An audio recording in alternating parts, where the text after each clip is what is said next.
कसम संविधान की सौगंध की, जब तक तोड़ूंगा नहीं तब तक छोड़ूंगा नहीं। राष्ट्रपति का चुनाव कैसे होता है, राष्ट्रपति का चुनाव की प्रक्रिया क्या है, अनुच्छेद नंबर 55 में हम लोग पढ़ेंगे। संविधान का पार्ट नंबर 5 का जो वीडियो मैं अपलोड कर चुका हूं, संविधान का पार्ट नंबर 5 का क्लास में स्टार्ट कर दिया हूं। संविधान का पार्ट नंबर 5 में यूनियन के बारे में हम लोग पढ़ रहे थे, यानी संघ उसमें दिया हुआ है, जिसमें कार्यपालिका के बारे में हम लोग पढ़ रहे हैं। अभी कार्यपालिका में हम लोग राष्ट्रपति पढ़ रहे हैं, ठीक है। तो जो संविधान का पार्ट नंबर 5 है उसमें 52 से लेकर 151 तक अनुच्छेद है, जो कि कल मैं 52, 53, 54 अनुच्छेद में कवर कराया। 52 अनुच्छेद में था कि भारत देश में एक राष्ट्रपति होगा। 53 अनुच्छेद में था कि देश का जो कार्यपालिका का जो शक्ति होगा किसके पास होगा, तो राष्ट्रपति के पास होगा।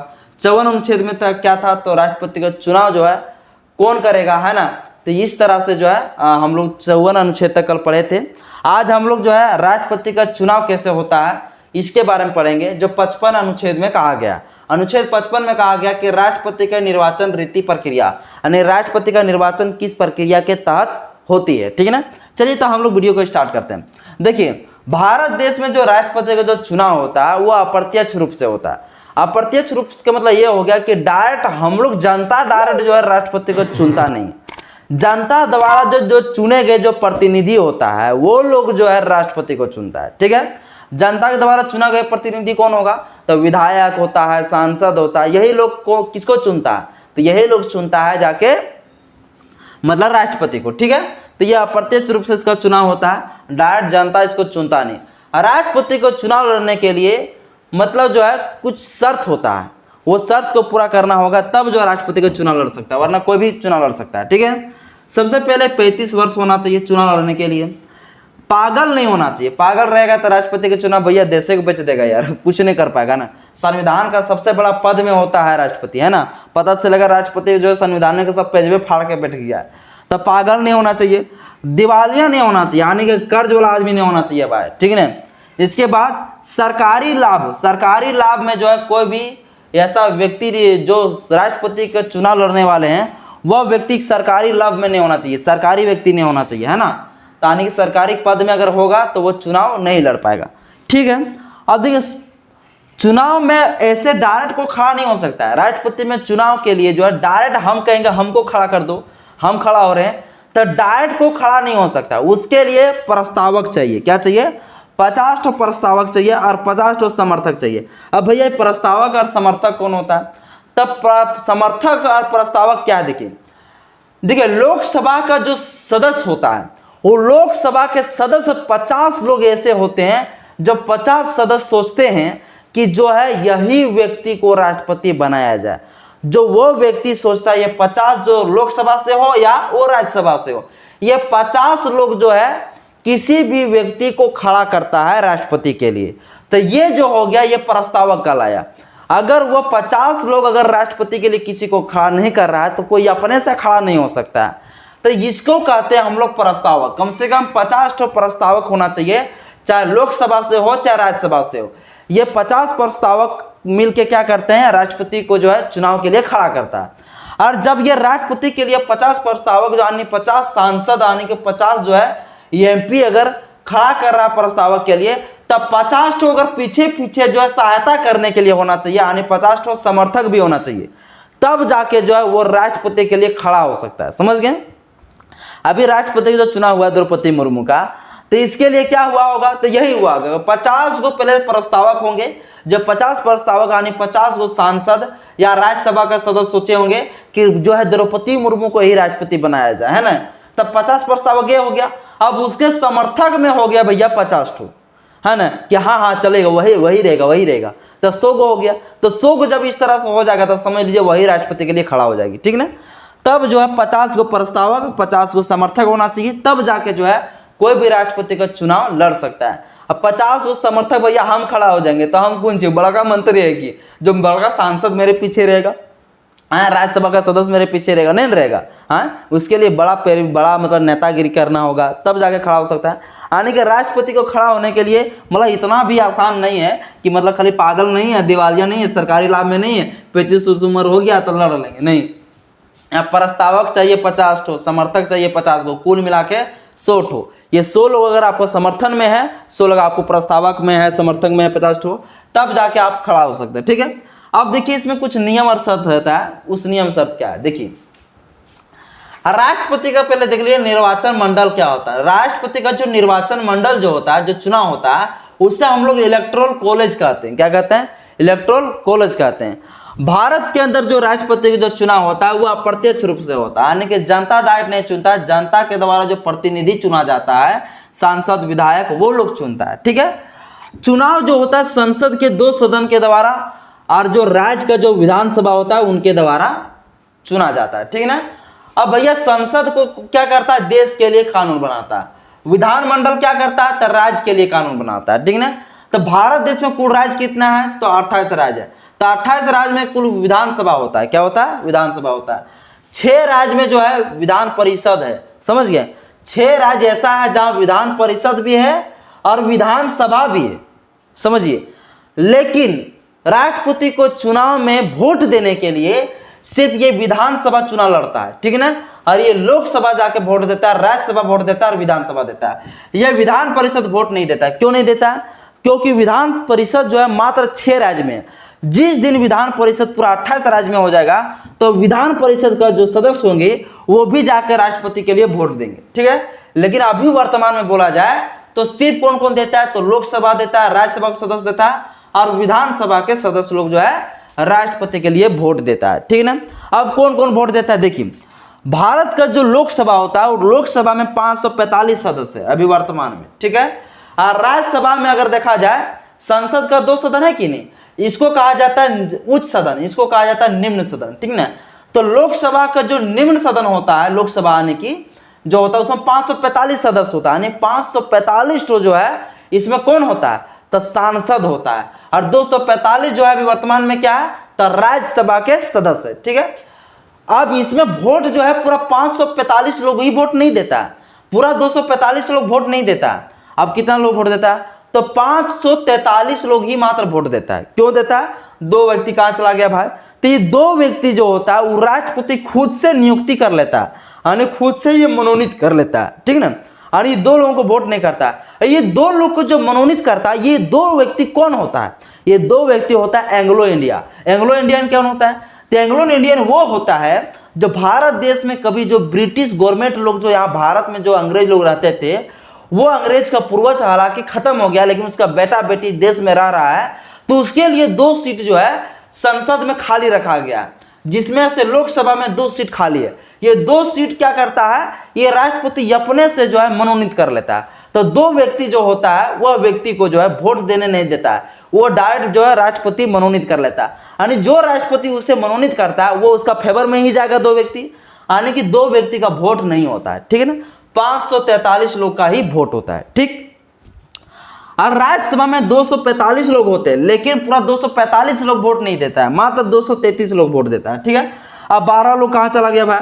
तो 12 लोग को जो है राष्ट्रपति मनोनीत करता है। मनोनीत मतलब क्या करता है? उसको चुन के खुदे लाता है। किसी को खेल से ले आए, किसी को विज्ञान से ले आए, किसी को साइंटिस्ट को ले आए, है ना, किसी को आर्टिस्ट को ले आए, फिल्म का एक्टर लोग को ले आया, है ना, और उन लोगों को जो है मतलब राज्यसभा में जो है घुसा लिया। अब 12 लोगों को जो है मनोनीत कर लेता है। ठीक ना। ये 12 लोग जो राष्ट्रपति अपने से मनोनीत करता है, ये 12 लोग क्यों हो गए? अब 12 लोग और 2 लोग मतलब 14 लोग जो है उसका फेवर में वोट देगा भाई, है ना। तो ये 12 और 2 14 लोग जो है पूरी तरह से जो है लोकसभा राज्यसभा के जो है 12 लोग इधर राज्यसभा के और 2 लोग इधर लोकसभा का, ये लोग वोट नहीं देता है। मात्र कितना लोग देता है? 543 और 245 और जोड़ दिया जाए तो 776 लोग, मात्र 776 लोग संसद के जो सदन होते हैं वो लोग वोट देता है। ठीक है, संसद का 2 सदन मिलकर कितना लोग वोट देता है? तो 776 लोग वोट देता है। अब 776 लोग इधर वोट दिया किधर से? इधर संसद से। और इधर जो राज्य का जो विधानसभा होता है वो विधानसभा 28 गो है। ठीक है ना। तो 28 विधानसभा में कुल विधायक अगर बोला जाए तो 4033 विधायक है। तो 4033 विधायक इधर हो गया और 776 इधर लोकसभा और राज्यसभा मिला के हो गया, यानी 4809 लोग पूरी तरह से जो है राष्ट्रपति को चुनने के लिए वोट देता है। अब बोलेगा भैया कि ये 4809 क्या यही वोट है? नहीं, इस वोट का वैल्यू कुछ और होता है और उस वोट का वैल्यू को ज्ञात करने के लिए इसमें गणितीय प्रक्रिया का जो अपनाया गया, जिस प्रक्रिया को हम लोग एकल संक्रमणीय या तो फिर हम लोग आनुपातिक पद्धति का प्रयोग करते हैं। अब वो क्या होता है भाई, तो चलिए आज हम आपको बताते हैं कि राष्ट्रपति का एकल संक्रमणीय और जो है आनुपातिक प्रक्रिया से किस प्रकार से वोट होता है। चलिए अब समझते हैं राष्ट्रपति के लिए वोट का जो वैल्यू होता है एक एमएलए के लिए और एक एमपी के लिए वो कितना होता है। जैसे राष्ट्रपति को चुनाव के लिए अगर एक एमपी वोट देता है तो वो एक एमपी का वोट का जो है वैल्यू कितना होगा। अगर एक एमपी वोट दे रहा है तो समझ लीजिए एक सदस्य है वो, लेकिन एक सदस्य के लिए उसका वोट का वैल्यू जो होता है उसके लिए गणित फॉर्मूला का प्रयोग किया जाता है। विधानसभा का जो विधायक होता है वो विधायक जो राष्ट्रपति के लिए वोट देता है, तो हालांकि एक एमएलए वोट देता है, एक विधायक वोट देता है, लेकिन एक विधायक के लिए उसका वोट का वैल्यू कितना होता है वो कुछ अलग होता है। उसके लिए इस फॉर्मूला का प्रयोग किया जाता है। इस तरह से जो है फॉर्मूला से जो है हम समझेंगे कि राष्ट्रपति को किस तरह से वोट और कितना वोट मिलता है पूरा तरह से समझते हैं। देखिए जैसे आप लोग पहले आप लोग को बता चुके हैं कि जैसे अगर संसद के अंदर कुल वोट अगर सदस्य देता है तो कितना सदस्य देता है, तो देता है 776 सदस्य लोग जो है संसद भवन से देता है, जो कि मतलब लोकसभा से देता है और राज्यसभा से देता है। टोटल मिला के 776 जो है सदस्य जो है ये वोट देता है। और पूरा अगर 2800 राज्य को देखा जाए तो 2800 राज्य का जो विधानसभा जो है कुल कितना है 4033, यानी 4033 विधायक है। तो 4033 विधायक है, ठीक है, और इधर 776 है, जोड़ दीजिए 6 3 9 हो जाएगा, 7 3 10 का 0 हो जाएगा, इधर हो जाएगा 1 8 हो जाएगा, 4809।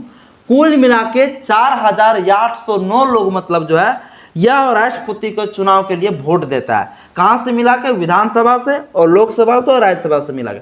लेकिन यह एक एमएलए अगर वोट देता है तो वह एक एमएलए के लिए वोट का वैल्यू कुछ अलग होता है। कैसे अलग होता है, जैसे हम मान लीजिए निकाल रहे हैं झारखंड का वोट का वैल्यू। देखिए गणित का फॉर्मूला कैसे निकाला जाता है। अगर एक एमएलए की वोट का वैल्यू निकाल रहे हैं तो एक एमएलए की वोट का वैल्यू बराबर लिखेंगे कुल जनसंख्या, जिस राज्य में वो एमएलए रह रहा है उस राज्य का जो होगा जनसंख्या बटा कुल जो एमएलए है उस राज्य में, उससे भागा दिया जाता है, फिर गुना करके 1/1000 से भागा दिया जाता है। जैसे हम झारखंड की अगर बोला जाए तो झारखंड में एक एमएलए की वोट का वैल्यू कितना है, तो झारखंड में एक एमएलए के वोट का वैल्यू निकालने के लिए फॉर्मूला प्रयोग करेंगे। झारखंड के अंदर कुल कितना जनसंख्या है, तो बोलेंगे 3,29,88,134 जो है पूरा तरह से ये झारखंड की जनसंख्या है। कुल कितना विधायक है, तो 81 विधायक है। पूरा इसको भागा दे देंगे, फिर 1000 से भागा दे देंगे। इस तरह से पता चलेगा कि मेरा झारखंड के अंदर एक एमएलए की वोट का वैल्यू है 407 वोट। समझ गए। अगर झारखंड से एक एमएलए अगर वोट देता है, अगर सुधीर कुमार सोनू चाहे अगर मान लीजिए सरफराज अहमद जो गिरिडीह जिला का विधायक है, अगर ये वोट देता है राष्ट्रपति को जो है, एक व्यक्ति अगर वोट देता है तो एक व्यक्ति वोट देने पर उसका वोट का वैल्यू कितना कहलाएगा, तो 4007.26 वोट का वैल्यू आएगा। ठीक है। इस तरह से अगर झारखंड के अंदर पूरा देखा जाए तो झारखंड के अंदर जितना विधानसभा है, कुल विधानसभा इतना है, एक वोट का वैल्यू 407 है, तो कुल अगर गुना 81 से कर दिया जाए तो 32,967 जो है वोट मिल जाता है सिर्फ राष्ट्रपति के लिए। कहां से, झारखंड से। ठीक है। तो ये हो गया पूरा 32,967 वोट जो है झारखंड से मिलता है राष्ट्रपति को चुनाव के लिए। ठीक है। तो ये हो गया मतलब पूरा तरह से जो है एमएलए का जो वोट का वैल्यू निकालने के लिए इस तरह से। अब टोटल इस तरह से अगर देखा था 28 राज्य में, तो 2800 राज्य में पूरा वोट जो है उसको मिलता है, तो 5,43,231 वोट जो है ये पूरा विधानसभा से जो है पूरा भारत के 28 जो राज्य है, भारत के 28 राज्य का जो 4033 विधायक है, 4033 विधायक के लिए कुल कितना वोट मिल जाता है, तो 5,33,231 वोट मिल जाता है राष्ट्रपति के लिए। ठीक है। यह हो गया एक एमएलए की वोट का वैल्यू निकालने का फॉर्मूला। अब हम इधर समझेंगे कि अगर एक एमपी है, एक अगर लोकसभा का एक सदस्य चाहे राज्यसभा का एक सदस्य है, तो लोकसभा का राज्यसभा का एक सदस्य का वोट का वैल्यू कितना होगा। यानी एक सांसद मान लीजिए अगर वो वोट दे रहा है, तो एक सांसद मान लो एक व्यक्ति तो वोट दिया है, लेकिन उसका वोट का वैल्यू कितना आएगा, तो उसके लिए भी एक गणित का फॉर्मूला होता है। देखिए क्या होता है, कुल एमएलए कितना था, तो 5,43,231 वोट मिला था कुल एमएलए का, तो 5,43,231 लिख दिए। कुल पूरा लोकसभा और राज्यसभा मिला के कितना सदस्य था, तो 776 सदस्य था। तो 776 से भागा दे दिए तो 700 पर में ये कट गया। आने के एक मेंबर का, मेंबर ऑफ पार्लियामेंट, आने के एक सांसद का वोट का वैल्यू कितना होगा? 700 होगा। कितना होगा? 700 होगा। इस प्रकार से कुल कितना है बाबू सांसद? तो बोलेंगे 776 है। तो ये वोट वैल्यू जो है एक सांसद के लिए 700 है, तो 776 सांसद के लिए कितना हो जाएगा? तो 5,43,200। यानी इस आधार पर अगर देखा जाए तो राज्य का जो विधानसभा है और जो इधर संसद का लोकसभा राज्यसभा है, ये दोनों का वोट का वैल्यू लगभग जो है बराबर आता है। क्योंकि यहाँ पर 5,43,231 है, यहाँ 5,43,200, लगभग मतलब दोनों बराबर हो जाता है। ठीक है ना। अगर टोटल इस तरह से अगर भारत के अंदर राष्ट्रपति के लिए जो वोट का जो वैल्यू जाता है, वो टोटल राष्ट्रपति के लिए जो वोट जाता है वो कितना जाता है? तो 5,43,231 को जोड़ दीजिए, 5,43,200 को जोड़ दिया, यानी कि 10,86,431 वोट जो है पूरा जो है राष्ट्रपति को मिलता है। अब इस तरह से जो है फॉर्मूला से जो है राष्ट्रपति का चुनाव होता है। अब कौन राज्य से कितना विधायक या मतलब कौन सा लोकसभा से या राज्यसभा से कितना सांसद किसके लिए वोट कितना दिया है, वो उसके ऊपर डिपेंड करता है। मान लीजिए विधानसभा का ज्यादा विधायक अगर वोट चला गया, झारखंड राज्य से ज्यादा झारखंड राज्य का जो विधानसभा जो विधायक है वो लोग अगर ज्यादा वोट दे देते हैं सिर्फ राष्ट्रपति द्रौपदी मुर्मू के लिए ही, तो वो इधर से भी और इधर से भी दोनों मिला के देखेगा कि सबसे ज्यादा किसके लिए वोट आया। ठीक ना। फिर उनको जो है राष्ट्रपति बना दिया जाता है। ठीक। भारत के अंदर जितना भी जो विधानसभा का जो विधायक है या लोकसभा राज्यसभा का जो सदस्य है, ये सभी लोग वोट जो है, ऐसा नहीं कि खाली ये, जैसे हम लोग अभी वोट दे रहे हैं किसी को, तो हम लोग प्रत्यक्ष रूप से जब हम वोट किसी को देते हैं तो एक ही लोग को वोट देते हैं। जिसको भी देंगे वोट एक ही को देंगे, सबको नहीं दे सकते हैं। लेकिन लोकसभा, राज्यसभा और विधानसभा के ये तीनों मेंबर जो होता है, वो राष्ट्रपति मान लो 3 लोग खड़ा है तो तीनों लोग को वोट देगा, एक ही लोग को सिर्फ वोट नहीं देगा, तीनों लोग को वोट देगा। लेकिन इसमें तीनों लोग में एक पॉइंट चलता है, जैसे एक नंबर में एक भी हम इसको रखना चाहते हैं, दूसरा नंबर मुझको देखना चाहते हैं, तीसरा नंबर मुझको देखना चाहते हैं, तो इस तरह से इसमें गिनती होता है। उसी को कहा जाता है अनुपातिक पद्धति कहते हैं, या तो फिर एकल संक्रमणीय कहते हैं। एकल संक्रमणीय अनुपातिक पद्धति क्या होता है अभी हम नेक्स्ट में आपको समझाएंगे। में जो है वोट जो देता है विधानसभा का विधायक और लोकसभा राज्यसभा का जो सदस्य वोट देता है, ये कैसे देता है? मान लीजिए 3 ठो राष्ट्रपति के लिए खड़ा हुए हैं, ठीक है, A B C, ठीक है। ये 3 व्यक्ति जो है राष्ट्रपति के लिए खड़ा हुआ। पहले आया पहला विधायक, एक मान लीजिए कोई भी आया, चाहे विधानसभा से आया, चाहे राज्यसभा से, चाहे लोकसभा से आया। यह पहला आया व्यक्ति वोट देने के लिए, निर्वाचन के लिए, यह बोलेगा कि हम इसको जो है 1 नंबर में देखना चाहते हैं राष्ट्रपति, ठीक है। इसको हम 3 नंबर में देखना चाहते हैं, इसको हम 2 नंबर में राष्ट्रपति देखना चाहते हैं। लेकिन वोट दे रहा है तीनों को, लेकिन पहला नंबर में ये को देखना चाहता है।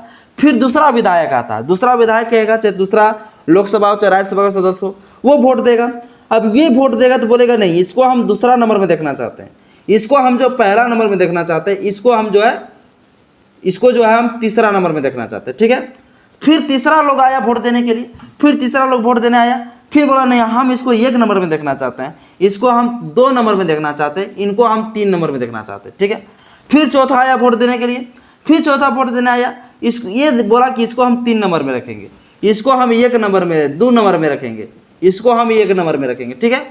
अब इस तरह से ये लोग जो है वोट देते हैं, इस तरह से पूरा विधायक वोट देंगे। अब ऐसे में देखा जाए कि इसका वोट का वैल्यू कैसे होगा। देखिए सबसे पहले इसमें 1 नंबर में देखने वाला व्यक्ति कौन कौन है, तो ये कैरिए के हुआ 2 व्यक्ति ऐसा है जो 1 नंबर में इसको राष्ट्रपति देखना चाहता है, ठीक। इस तरह से वोट होता है। इसमें आया 3 1 नंबर में देखने वाला व्यक्ति कौन कौन है, तो भैया के घेरे एक है, तो यहाँ 1 ठो हो गया। इसमें 1 नंबर में देखने वाला व्यक्ति कौन है, तो देखिएगा इसमें कौन है बाबू, 1 है, मात्र 1 ठो है। तो इसमें राष्ट्रपति कौन बनना चाहिए, तो एक 2 लोग वोट दिया है जो कि 1 नंबर में राष्ट्रपति देखना चाहता है, तो यही बन जाएगा राष्ट्रपति, समझ गए, यही बन जाएगा राष्ट्रपति। अब देखिए अब ये दोनों जो भैया है, ये लोग दोनों क्या, ये लोग तो जीतेगा नहीं, तो ऐसे कंडीशन में इसको कहते हैं ये दोनों को जो है, मान लीजिए हार गया किसी कारण से, ये भी हार गया, ये भी हार गया, ये अब किसी तरह से इसका ही सपोर्ट में आ जाएगा, ये चाहे मान लीजिए इसी का सपोर्ट में आ जाएगा, क्योंकि ये बिल्कुल बुरी तरह से हार भी चुका है, तो इन्हीं का समर्थन में आ जाते हैं। इसको कहते हैं एकल संक्रमणीय विधि, ठीक है। और जो ये अनुपात में जो वोट देता है 1 2 3, ये अनुपात में जो वोट देता है इसको कहते हैं अनुपातिक पद्धति। क्या कहते हैं? अनुपातिक पद्धति। इसको अनुपातिक पद्धति कहा जाता है, ठीक है। इसको अनुपातिक पद्धति यानी अनुपात में वोट देता है, ठीक है ना। और जो मान लीजिए विधायक, मान लीजिए राष्ट्रपति के लिए ये चुनाव जीत जाएंगे, क्योंकि इसमें 1 नंबर में ये देखना चाहता है, तो इसीलिए ये जीत जाएंगे। लेकिन ये दोनों जो हार जाएंगे, मान लीजिए ये हार गया, ये अंत में इसको किसी के साथ आना पड़ेगा। मान लो यहाँ आ गया तो ये बन जाएगा राष्ट्रपति। चाहे मान लो ये इसके साथ समर्थन में आ गया तो ये 2 नंबर में आ जाएगा। तो 2 नंबर में जब आ जाएगा तो फिर से यहाँ चुनाव होगा। फिर से जब चुनाव होगा तो उस चुनाव को द्वितीय चरण को चुनाव कहते हैं, ठीक है ना। उस द्वितीय चुनाव में जाके देखेगा कि ये 2 नंबर में कितना लोग है, तो 2 नंबर में देखने वाला एक ही है। इसमें 2 नंबर वाला देखने वाला कितना लोग है, तो 2 लोग है, यानी कि इसमें 2 है। इसमें 2 नंबर में देखने वाला कितना, 1 है, यानी इसमें कौन बन जाएगा फिर, यानी बी नंबर वाला क्या बन जाएगा, तो बी नंबर वाला बन जाएगा राष्ट्रपति। अगर इस तरह से सेम में आ जाता है, मान लीजिए ये इसके साथ मिल गया तो ये भी तो बराबर हो जाएगा 1 1 2, तो ये तो चुनाव रद्द हो जाएगा भाई। फिर द्वितीय चरण में देखा जाएगा कि 2 नंबर में वोट देने वाला किस में है, तो इसमें 2 ठो है, तो 2 हो जाएगा। 2 नंबर में वोट देने वाला कितना है, 1 1 ठो है, तो यहाँ 1 1 ठो आ गया। यहाँ 2 नंबर में वोट देने वाला कितना है, 1 1 ठो है, यानी ये हो गया क्या, तो समझ लीजिए ये बन जाएगा राष्ट्रपति। क्या बन जाएगा, ये राष्ट्रपति हो जाएगा। तो इस पद्धति को हम लोग क्या, एकल संक्रमणीय या तो फिर हम लोग अनुपातिक पद्धति कहते हैं। तो इस प्रकार से जाके पूरा भारत में जो है राष्ट्रपति का चुनाव होता है। आई होप साथियों वीडियो अच्छा लगा होगा। वीडियो अच्छा लगे तो लाइक करिएगा, चैनल को भी सब्सक्राइब करिएगा, दोस्तों पास भी शेयर जरूर करिए। जय भीम, जय भारत, जय संविधान।